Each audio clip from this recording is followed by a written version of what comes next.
So after Fastlane last night, a lot of people were wondering, why did WWE decide within a week, basically, to not only give Cody Rhodes and Jey Uso a shot at the tag team titles, but to also have them win it?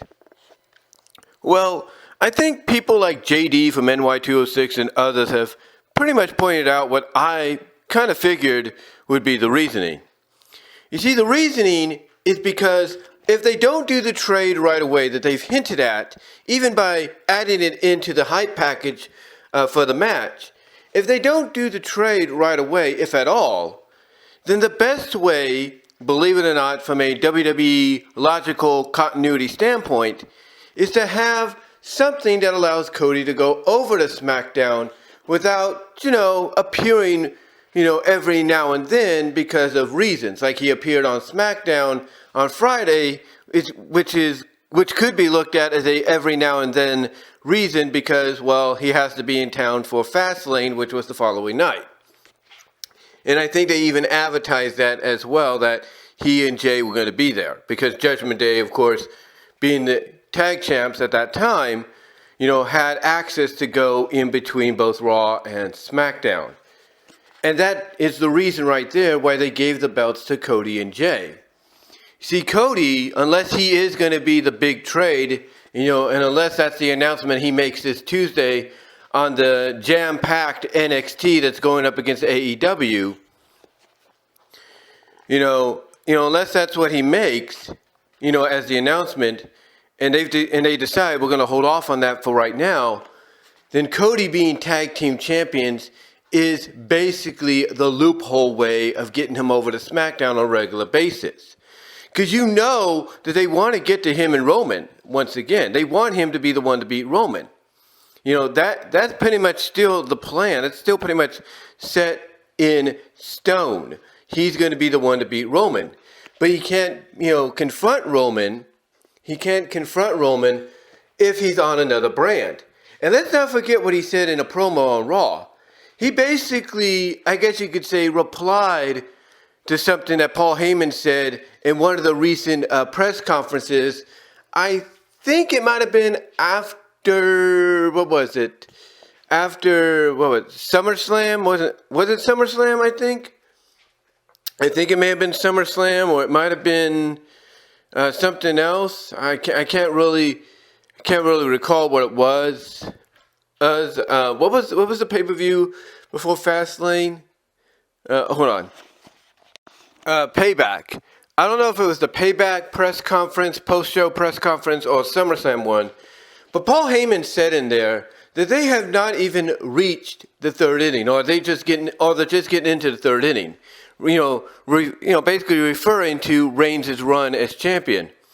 But Cody responded several weeks ago by saying, we are well beyond the third inning.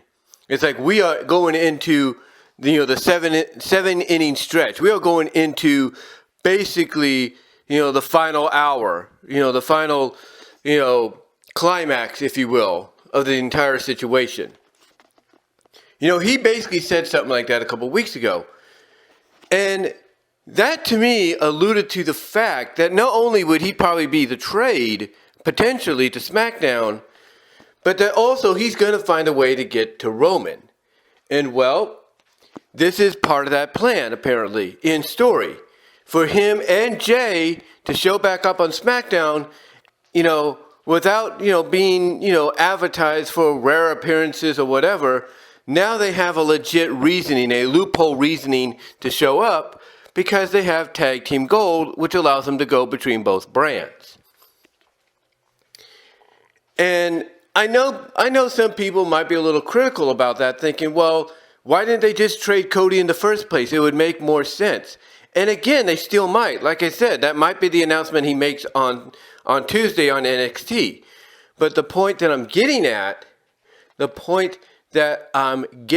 ladies and gentlemen, is even if they still hold off on it, this right here, him being one half of the undisputed tag team champions, is a loophole for him to show up on SmackDown every week. It allows him to be there when he has to. Now, they might play it off like, okay, he'll show up only when Roman shows up to kind of send the message of, hey, I'm not done with you yet. We still got another round to go. Then, that if that's how they're going to play it, then so be it. But we'll see. We'll see. Again, we don't know what his announcement's going to be on Tuesday on NXT. For all we know, he could just be there to make the announcement of the return of the Dusty Rhodes Classic for both the men and the women, and maybe he changes it up. Instead of it being a tag team event, that instead it's a singles tournament for both the men and the women, where the winner gets a shot at the championship, of their choosing. Or in this case, a shot at the championships, the NXT Women's Championship and the NXT Championship itself. So that might be what happens. We're not really sure. Or he might change it up and saying the Dusty Rhodes Classic will not only still be a tag team match, but the winners of the tournament in NXT get a shot at the undisputed tag team titles, which represent both Raw and SmackDown. So that could happen too. That could be the announcement too. But if it is the announcement that he's going to be part of SmackDown now, because that's the trade that was necessary, then again, him being one half of the tag champs, will make things a little interesting, because you have his partner as an official part of Raw, but being one half of the tag champs, he can come over with him. You see what I'm saying? And that he could still continue to show up on Raw. I know it sounds a little more convoluted than I think it should be made, but in a way, it kind of helps, advance the story. Now, like I said, we don't know if that's his announcement or not, but still, even if it isn't, the reason, again, that they put these tag titles on both Jey and Cody was to use it as a loophole to get them over to SmackDown. Because you can't tell me Fox, in the final year with WWE, is not wanting Cody over there. They don't see the numbers that probably rise up every time Cody makes an appearance. They do. So they probably want Cody there. And USA... being USA and NBC Universal being the ones that are bringing SmackDown back to the USA Network next year, as well as having those quarterly specials, throughout the year. You can't tell me they don't notice how high the numbers get when Cody appears, not just for Raw, but for SmackDown as well. You can't tell me they don't notice that. They do. So they're like, hey, no matter what happens in the future, we with whatever show we have, in our possession, we want to make sure Cody's part of that. So with SmackDown coming to USA, you can't tell me they're not saying make sure Cody's on SmackDown, because they will. They will tell WWE, they will tell Endeavor, make sure Cody Rhodes is on SmackDown. And that's probably what's going to happen. Eventually, when they do make the announcement of a trade, if that's not the announcement they make on Tuesday, then him being one half of the tag champs is the way to go. And again, from a storyline perspective, it allows him to always show up every week to basically confront Roman Reigns, or to confront the Bloodline and remind them, hey, I'm still here. I'm not going anywhere, And maybe you have him confront Paul and say, Paul, we're way past the third inning. It's go time. He either puts up or shuts up, So... he could do that. He could use his first, true appearance on SmackDown as one half of the tag champs to look at Paul and say, hey, we're way past the third inning, Paul. It's either put up or shut up now for Roman. So he could do that too. Who's to say what he's got planned? Who's to say what he's got planned? But the point is, there's always, as strange as it sounds, a logical reason for some decisions under the Triple H administration, which is under the Endeavor administration.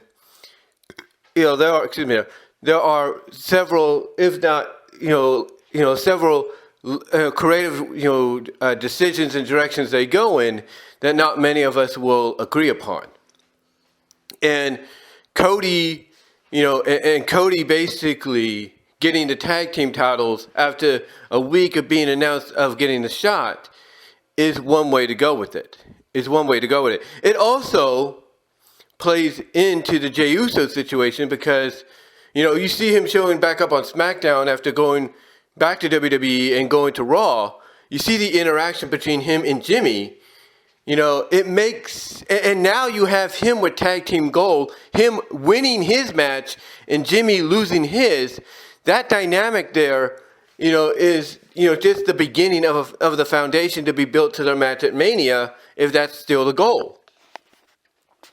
Because you could see Roman basically getting on Jimmy for losing the match, even trying to get on Solo, but being a little bit more like, I'll blame you too, Solo, but I'm not going to totally put the blame on you, because we've seen in the past that Roman, even though he wants to put blame on Solo, and he does, he's very hesitant, because basically Solo is the Bloodline's, the Elders' enforcer to make sure, things go right, even when it comes to the Tribal Chief. So, I could see in storyline when it comes to Jimmy, Roman castigating him, for losing, well, Jey won. And then maybe having Roman question, you know what? Maybe I kicked the wrong Uso out of the Bloodline. Maybe I kicked the wrong Uso out of the Bloodline. Or maybe I attacked the wrong Uso and sent them to the hospital. You can have him do that. And maybe that sets up for Jimmy and Roman at Crown Jewel. We're not sure. I mean, there are rumors it's going to be John Cena and Roman, which is a big match, no doubt. But if you want to give Roman, pretty much a clean victory, non-interference, storyline-wise, you got to go with Jimmy. Because by beating Jimmy, it proves to Jimmy in storyline, or gets Jimmy to doubt in storyline, that maybe he's not as good as his brother, and maybe he's not as good without his brother, and that maybe his brother was right. And that maybe he should have just let his brother win, at SummerSlam. A lot of these things could come into the fray from a storyline perspective, if you will. But again, putting the belts on Cody and Jey, helps amplify that, because you can have Jey confronting Roman on the season premiere of SmackDown this Friday, wearing the tag titles along with Cody, showcasing that, hey, I'm a 9-time champ, Jimmy, and you're still an 8-time champ, So, so they could do that. They could play into that. Like, hey, Jimmy, you're not as good as a singles wrestler, and you're still not as good as a tag wrestler without me. So there's a lot of storyline implications that get intervened that I've mentioned because of this tag team title win. Mostly on top of that is the Cody Roman situation, because depending on how long they keep the belts on Cody and Jey, which could be, I don't know, maybe, a month, maybe a couple of weeks, who knows, depending on how long they keep it on them, as champions, because Cody, let's be honest, he is protected. He's only suffered a few losses since he's come back. He's very much protected. The injury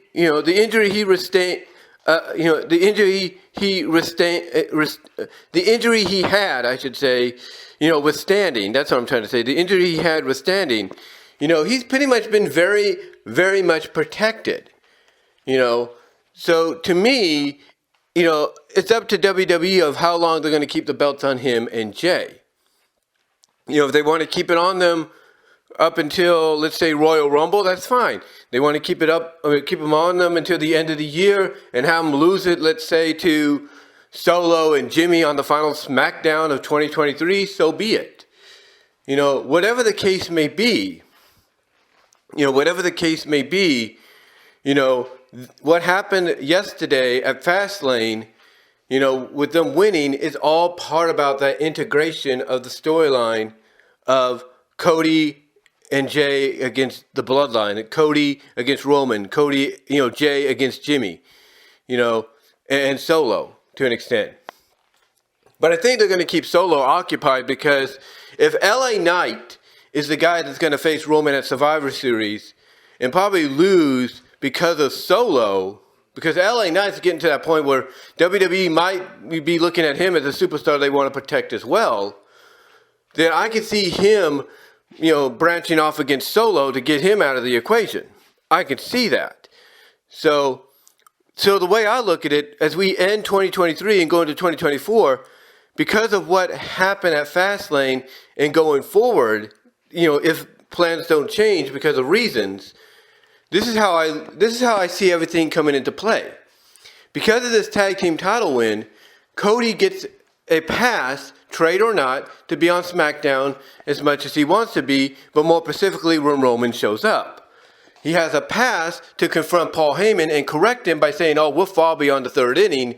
We're in the home stretch."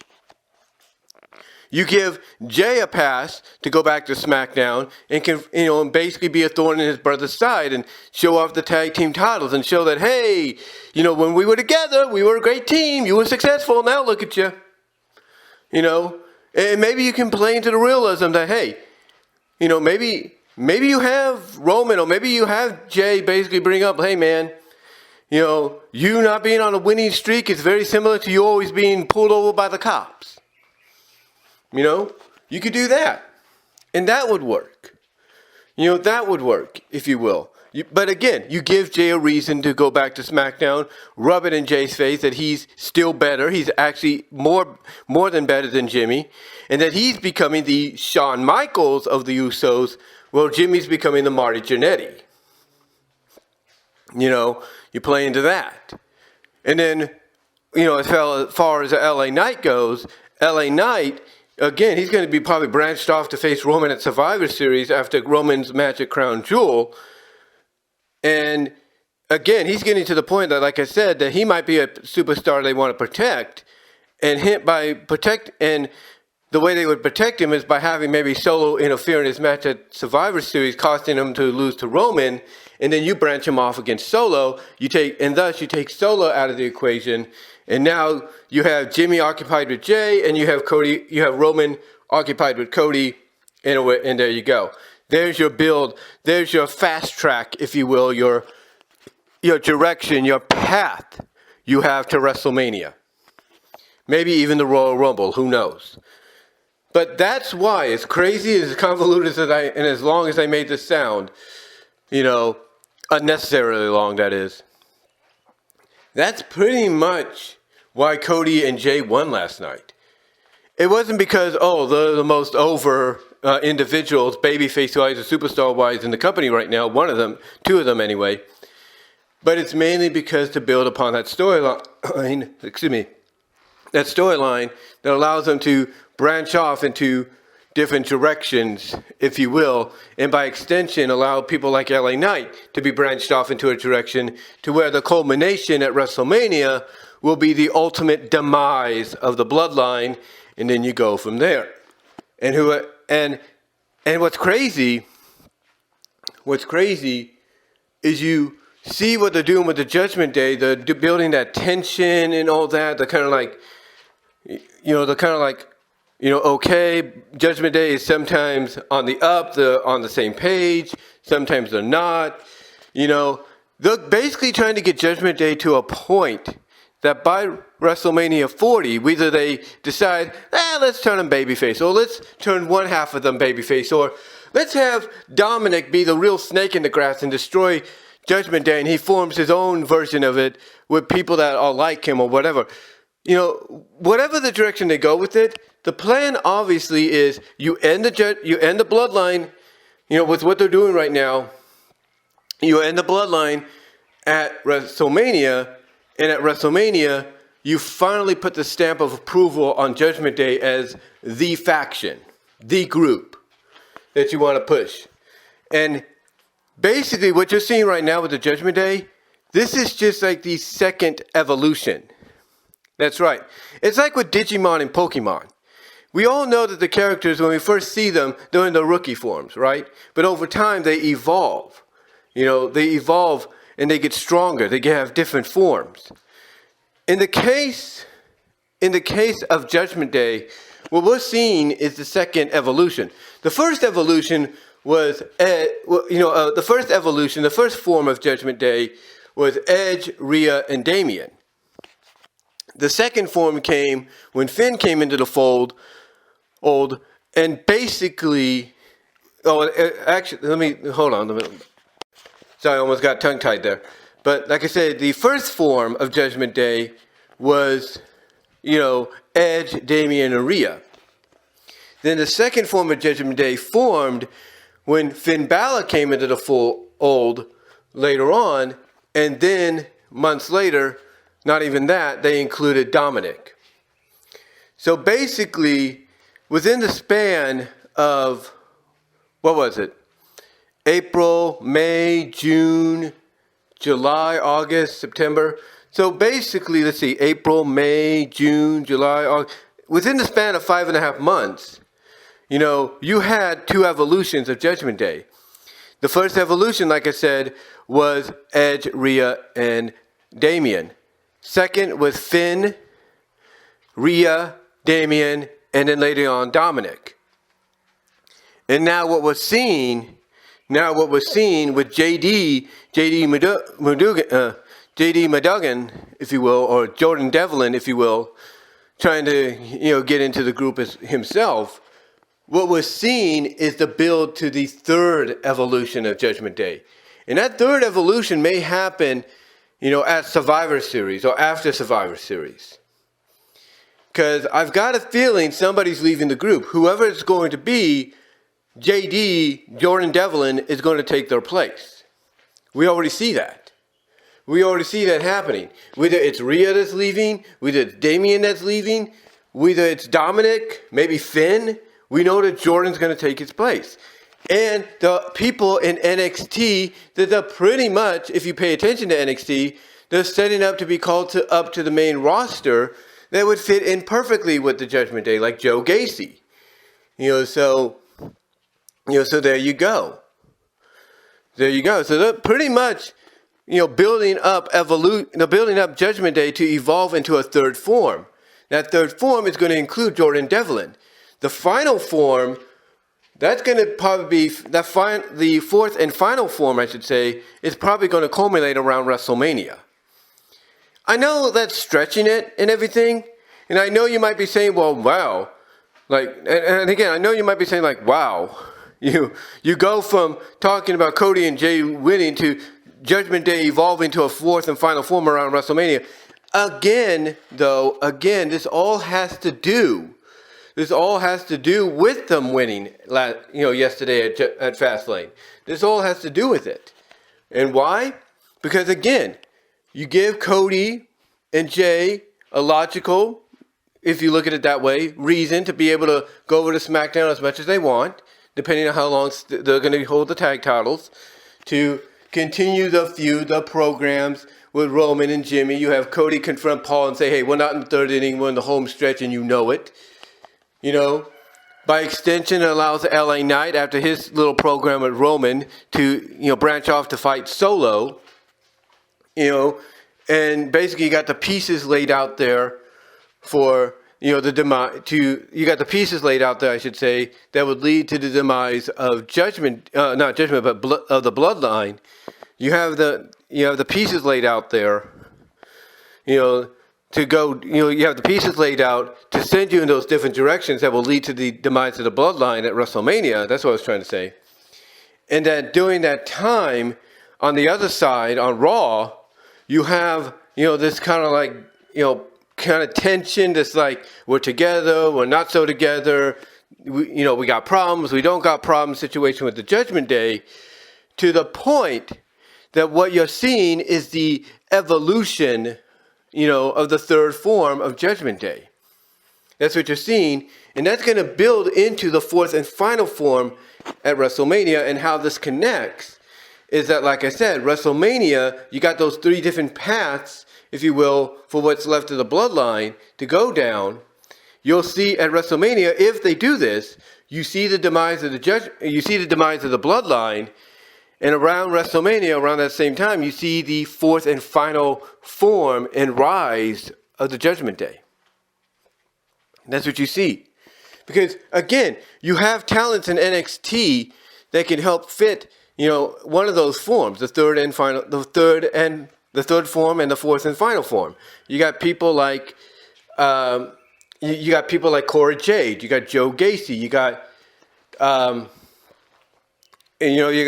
who else? You got Hold on. You got Gigi Dolan's former partner, JC. If you will, you have her. You got all these, people, down there. Like I said, you got Joe Gacy, you got Cora Jade, you got JC herself. You have potentially someone like Tiffany Stratton. Well, not Tiffany Stratton, but Thea Hall in her evolution into the dark side, if you will. You have that. You also have other characters as well, like Dijak. Dijak is a good fit, probably for Judgment Day. So you have all these potential talents in NXT.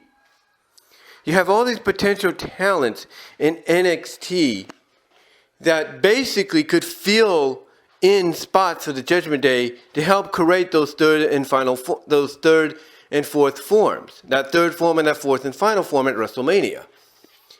The reason I bring this all together, try to tie it all together with what's going to happen with the Bloodline, is because WWE, is very high on Judgment Day, and they see them right now as their next super group, their next super faction that's going to dominate. More so than they are now. Right now, they're just testing the grounds. They're testing the grounds. And despite how overexposed they might be, guess what? They bring in ratings. Believe it or not, they bring in ratings. And the merchandise, from what I can understand, is some of the top-selling merch. I mean, Rhea is a very, believe it or not, twisted, heelish babyface that fans are behind. Like, she'll try to be heelish to them, but she's a babyface. In their eyes. They always are anti-Mammy or Rhea. On the opposite end, you have freaking Dominic, who they hate. So you have this Judgment Day going to, getting ready to evolve into that third form.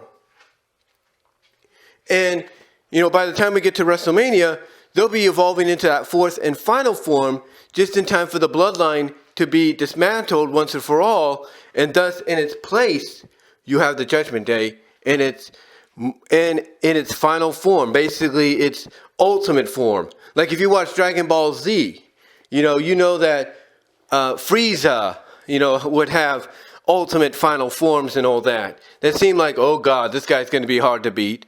Or if you play, Sonic Adventure, some of the Sonic games, that some of the final bosses that are not Eggman go into that final form, and it's like, oh God, this is going to be a challenge.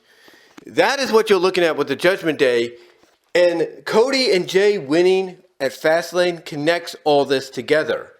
They do. They connect it all together to where, it allows them to go into the different paths towards WrestleMania against Roman, Jimmy, and then by extension, LA Knight over to Solo. And then the way this ripple affects with Judgment Day is Judgment Day pretty much on the Raw side of things is going to evolve over time.